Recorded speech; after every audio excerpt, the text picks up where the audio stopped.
guys! Welcome ulit sa aking channel. So, ganito ako mag-cater ng aking mga kliyente guys. From the day 1 to hanggang ma-complete na po ang pag-turnover na lahat na po. Ganun po ako mag-asikaso. So, ito, palapit na po ito no, sa isang kliyente ko.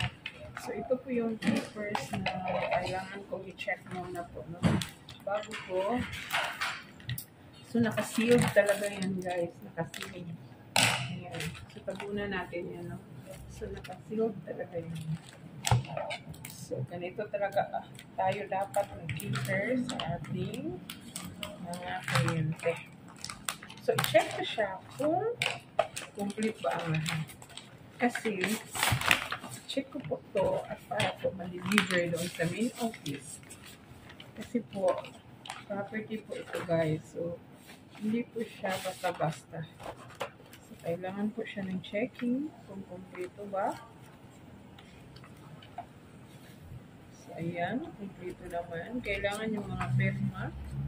So, ganito talaga karami. So, saan man yung